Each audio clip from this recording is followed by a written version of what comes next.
Aloha no, and mahalo for joining me for another Long Story Short. I'm Leslie Wilcox.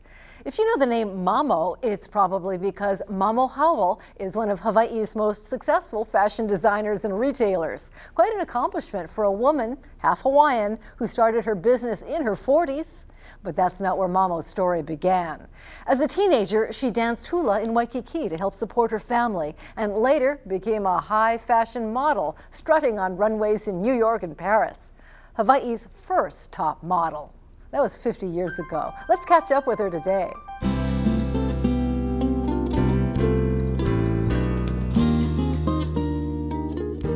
In the 1950s, Mamo Howell was known as a high fashion model all over the papers. And you were even described in one caption as Polynesian goddess. I was. It must have happened a lot to you because you were just the slinkiest, most beautiful model. And you'd already had 3 children. Oh yeah, I'm in reverse. My life is reversed. How did all of that happen? No, but you know, I was dancing at the Halekulani Hotel. I was a dancer before I became a model. And I was seen dancing and offered a contract to go to New York to model. And when I got there, I accepted it. It was very, very good contract. And when I accepted it and went there, they insisted I lose weight. And I thought I was all right. I thought I was hot stuff. I don't have to worry. No. So I could only eat, they watched my diet. I could only eat, melon and foods that were not full of calories. And I got down to, I mean, my goodness, today I'd be a size 4. At that time it was a size 8. How did the size of the models then compare to the size of the models now? We keep hearing models get skinnier and skinnier and skinnier. Well, no, we were skinny then. We got skinny then, but it's just that it wasn't called. A size 4 today was a size 6 or an 8 then. That's the difference. Somehow the numbers changed. And I don't know why. If it's because it makes women think they're thinner by the size being smaller, but actually, no, it's the same. It's just the numbers changed, And that's how I got into modeling. It was really through dancing, through hula. You got discovered. Yeah, I guess so. But I was already married and had my 3 children. I was very, very young. So. Was that must have been really unusual at the time to go away to New York to model when your 3 kids were home? Well, yes, but thank God for my wonderful family and my mother, mothers, wonderful mothers. And then I took them with me from time to time. They would come fly with me to New York and especially summertime, then come back here, and my family took good care of my husband here, so it all worked out very good. You're half Hawaiian. Half Hawaiian. And in New York, that constitutes being a woman of color at the time? I guess, yes. Were you the only one? Yes, I was. All the other girls were from throughout the country, but there were no black models then. I don't remember any black models at all. You didn't just model in New York, then you hit Paris. Well, yeah, then I was discovered there, and I was sent to Paris, and off I went there, and I loved it. It was like I liked the language too, because I'd had a lot of that in school, the French nuns in Sacred Hearts Academy. In Kaimuki. Kaimuki, and and you never lost yourself when you were a highfalutin, high fashion model in New York and Paris. No, never. I always came right home here. This is my home. And I mean, not that there aren't many, temptations all over the place. No, I always came home. It's the place to be. And went to your Hawaiian roots, right back from Paris. Right. Did you wear real avant-garde or scanty clothing on the runways? Very. It's clothing I'd never seen before. I mean, the chiffons and the beautiful velvets and what have you. Very, very high fashion. I was working for a company called Nettie Rosenstein at the time. She was like the Coco Chanel of America. And she was famous for her little black dress. And she did a lot of pot de soie. That's what she loved. Pot de soie was her thing. And so we did a lot. The lines were pretty big, large. Like we had 4 models. We did showroom shows every day at 10 and another one at 2. And the buyers from all over the country would come. But it was very high fashion. We did a lot of the shows at the Pierre Hotel and the Waldorf and all. It was fabulous. It was a great, great experience for a girl coming from Hawaii who's got as far as Kona, you know what I mean? So it was quite an experience. Hawaii's first high fashion model, the first Polynesian to go global in the fashion industry. That was in the 1950s. Amazing. From that heady start, Mamo Howell reinvented herself to become a leading Hawaii designer and entrepreneur. We'll find out how that came about next. PBSHawaii.org is your online resource for program schedules and information on PBS shows and local productions. Log on and connect to Long Story Short with Leslie Wilcox to download transcripts from this and all episodes. Get online and get interactive at PBSHawaii.org.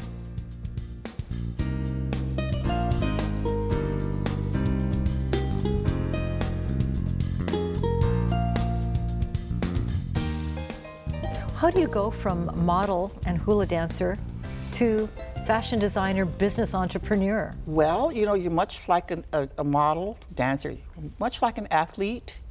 There's just so much time you have.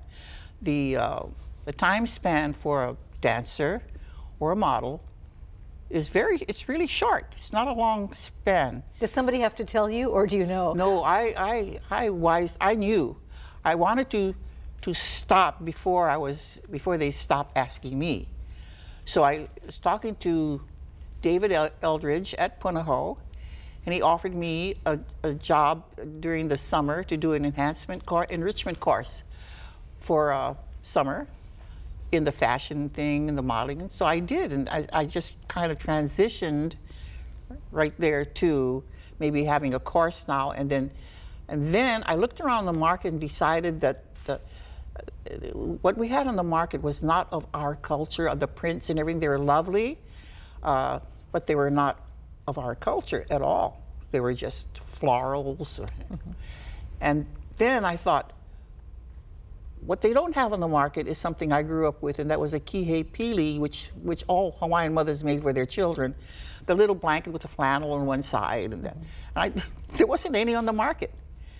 So I designed one of those, and I really started with that baby blanket. That's what I had a hard time selling it too. It took time. And then with that, the quilt, the Hawaiian quilt. That was another thing I didn't see on the market at all, which is the art of what the Hawaiian women were doing. My mom, my grandmother, they were all quilters. And you started when you were in your 50s, right? That's when Just about. Mamo really took off. Just about, yeah. But mid-40s, 45, which is crazy. Nobody starts that at that age. But then you have to, because again, you can't go on dancing and modeling forever. It's a young woman's profession. You have to think of something else. I didn't want to be maybe a clerk in a store, because I didn't think I'd be happy doing that. And so I went into designing. But I did have the background, which, with Nettie Rosenstein and Dior. So I had that background, which is what pushed me on. And then I'd been modeling here in Hawaii for most of the manufacturers in town.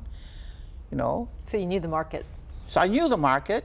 Shaheen, do you remember Shaheen? Alfred Shaheen. Alfred, did a lot for him, and all of Kahala Sportswear and Nat Norfleet. I worked for him for a while in his office, as well as was his model, showroom model, and so I'd been in it for quite a while. You didn't start with dresses at all. You started with blankets. Started with blankets. Dresses was not even in my head. Started with the quilt blankets and all of that, and before you know it, I had a hard time selling that. So things aren't going very well. Things are not flying, no. So then I thought, well, what I have to do then, it's done. The print was done, the screens were done of 2 prints that I had of the quilt.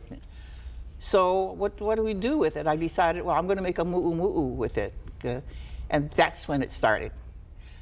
That's when it happened. When the mu'u. Carolyn Mary, Nancy Lang. Do you remember Nancy Lang? Well, Nancy was really the first one to buy my my mu'us. She bought 2. And then Carol and Mary, right after that, bought some also. But Carol and Mary told me with my blankets, they bought the blankets too, they said to me, well, we'll take your blankets, your kihei pili, if you give it to us first, and you give it to us, you have it for 3 months before you give it to anybody else. Well, what they didn't know is that I'd been out there trying to sell, nobody would buy it. So I said, oh, okay, you can have it first. and I had to make an appearance on the floor and help customers and put in the paper. That's what happened. It started with that. But I really had no intention of doing dresses at the time. It just evolved that way. And your concept was high fashion mu'u, and nobody really thought of mu'us that way. No.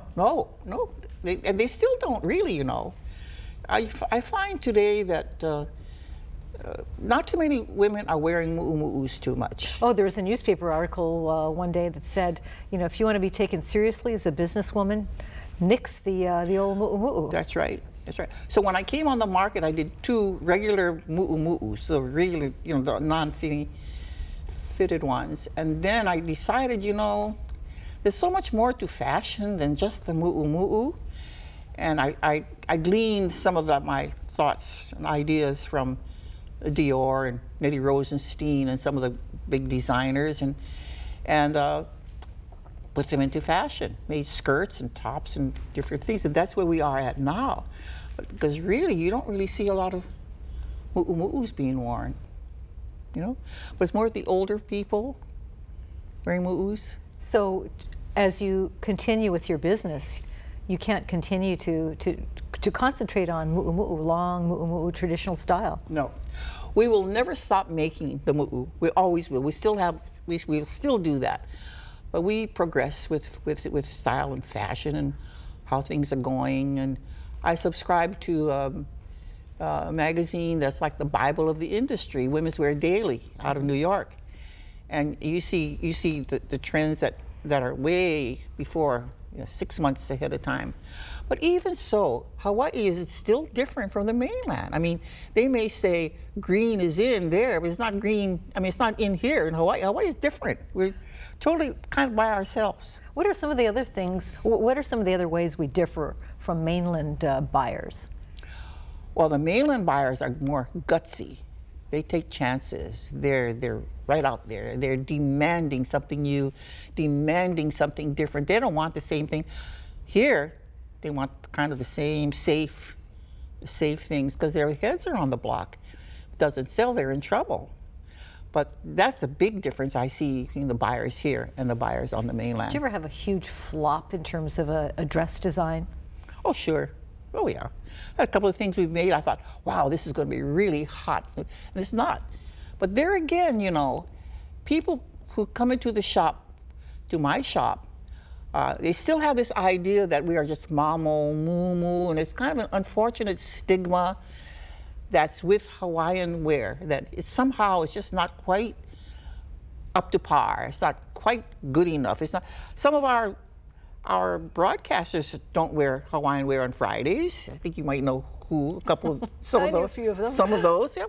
But that's okay. That's how they feel. It's not dressy enough. It's just too casual. I heard one say that, how can I report on the war in Iraq when I'm wearing flowers? That was one of the comments I heard from a newscaster. Yeah, I think that's ridiculous. See, we're in Hawaii. I mean, what do you do in New York? I mean, if you're living in New York in December, of course you're not going to wear the flowers stuff, but in summer, why not? But we are in Hawaii. I think that's the main thing. That's where we are. We're Hawaii. We should be with something of our islands, of our culture, of the coconut trees and the beautiful oceans and the colors and the flowers. And how can you not, you know, be wearing something of Hawaii? I can't see it. Look at you in your slinky black t-shirt. Oh, thank you. You're well past conventional retirement age. I'm sure most people don't realize that. Well, but aren't you nice? Thank you. You're closer to 80 than to 70. Yeah. Soon. So how long do you go on working in this very challenging and dynamic business? Well, you know, if I didn't love it so much, I think I would be gone already a long time ago. I do love it, but I do feel that I have to start thinking realistically. and I've never taken a vacation. And I'm thinking, and even my doctor says, you know, you have to start taking off and don't go in every single day from 9 to 5 or whatever. And he's right, because I do think that there's a lot of stress going on. And if I didn't love the business so much, I'd be in, what we used to say when we were kids, would be in room 13 in Kaneohe. I remember that expression. In room 13, remember that? That's where I'd be. That's an old-time reference to the state hospital on the windward side. Coming up next, Mamo Howell shares stories about adversity, success, and legacy, and perhaps how she'll start planning her first vacation. Get interactive with Long Story Short with Leslie Wilcox. Log on to pbshawaiʻi.org and connect to Long Story Short to see who's scheduled to appear in upcoming episodes. Submit questions for them and submit suggestions for future guests. Get involved and get interactive with pbshawaiʻi.org.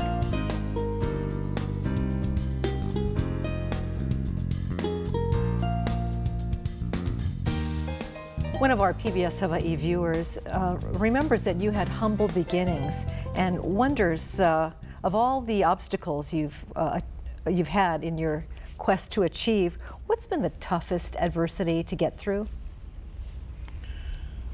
I think the toughest is convincing the buyers that that our culture is not to be pushed aside. I've been battling for like 5 years when I first came out with my designs with like Liberty House. I couldn't get into Liberty House because the quilts, and they never saw that before. They didn't want that. So I had a hard time convincing anybody I went to at first. It took me 5 years before I could get anything on the market at all. Was it your product, the type of product, or was it the fact that you're a former hula dancer, model, woman? Well, I think all of that, but mostly the product. I think all of that. They didn't take me seriously. You know, hula dancer, you know, things in the model, and, you know, the frivolous kind of thing. That. Also, my designs weren't what they thought would sell. And it did not seem to be. See, it was too different. So the buyers have to be safe. They feel they have to be safe. Well, how did you convince them? Or was it that one Carolyn Mary saying, yeah, I'll take that it? one Carolyn Mary thing did start me off with a blank, exactly right. And I got going there with then Nancy Lang. But the really big start was with a fellow by the name of Fred Hasegawa. He was at Liberty House, and he was, I think, he was a rural manager, one of those. Anyway, he came and he recognized, he's a local boy, part Hawaiian, Japanese, and he recognized what I had, and he came to my home. He came to my house. And you had seamstresses at your home, right? Only one. I had one seamstress and one cutter and me, you know, and he came to my home and looked around, and that's how the orders really came in big. I mean, I was really doing wow, you know.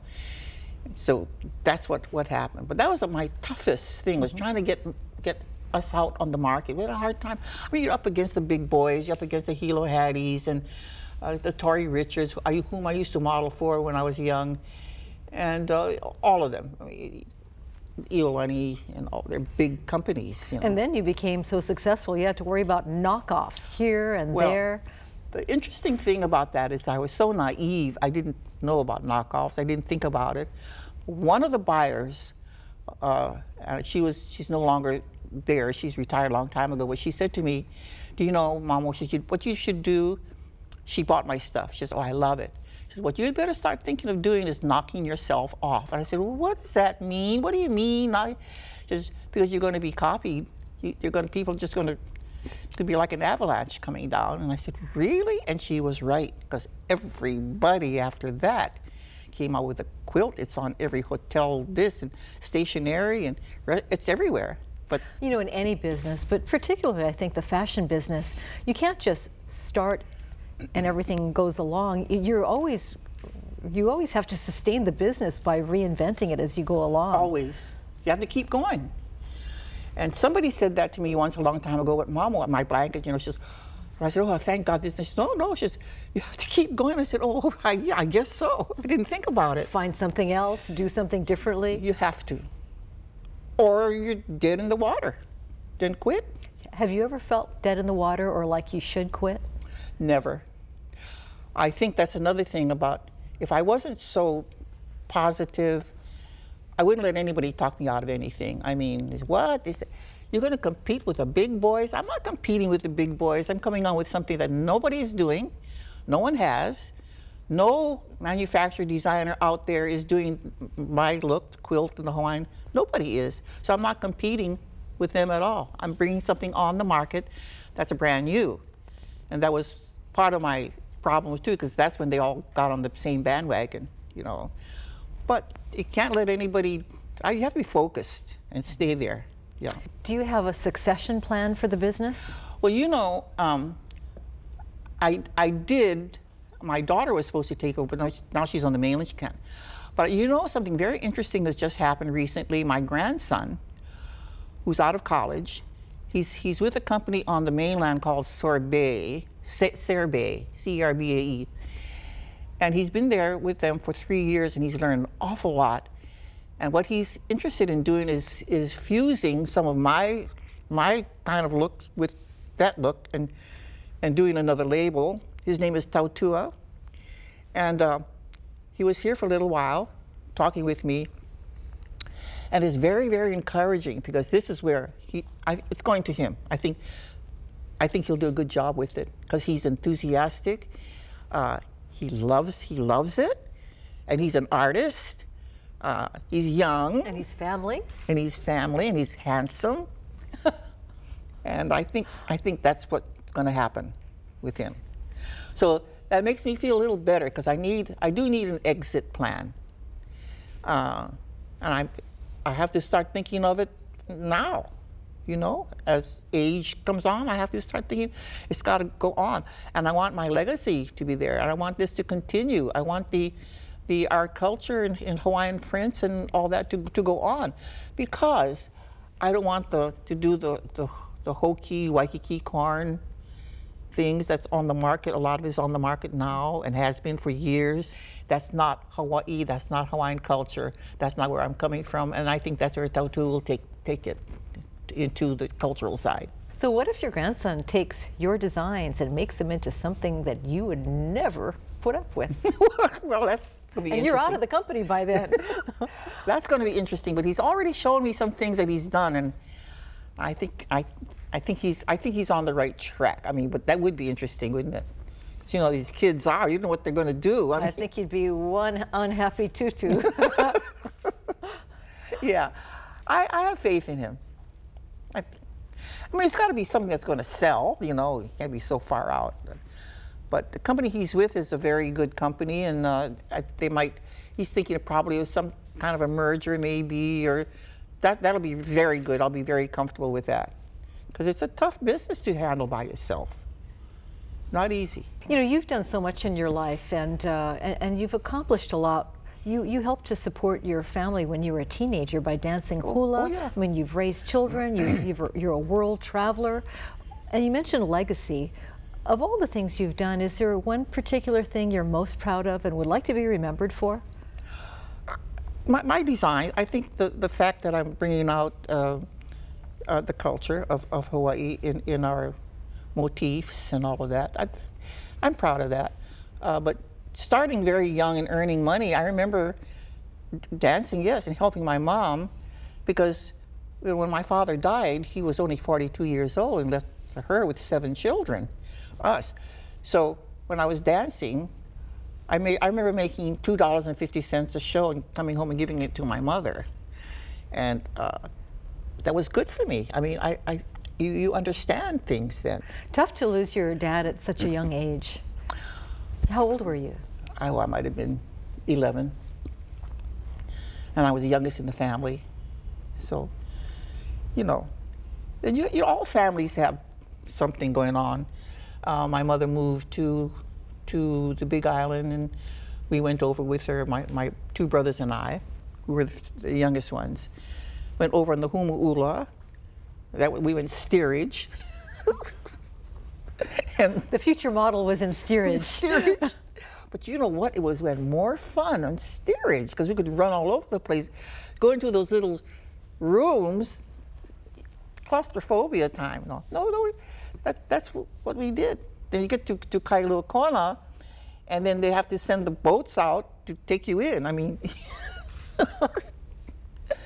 but it was nice. It was a nice time. So your whole life, you've just kept going. No matter what hit you, you kept going, and you kept believing in yourself. You have to. Yes, absolutely. You have to keep going. How do you know you're right? Well, you know, if you let too many people steer you, you'll never. You have to just go straight ahead. I mean, this wandering around, somebody will tug you this way, somebody will tug you this other way, and you can't. You have to just believe in yourself all the time. Not that you're always right. You make mistakes, make wrong decisions. Sometimes I've made many. You know, the thing is, just get back on track as fast as you can, and go on. And she keeps going. This daughter who helped support her widowed mother as a teen. This mother of 3 who traveled through Europe as a high fashion model. This designer who started a business when she was in her mid-40s. Mamo Howell keeps charming us today. Mahalo to Mamo and to you for joining me for another Long Story Short. I'm Leslie Wilcox. Ahui ho kako.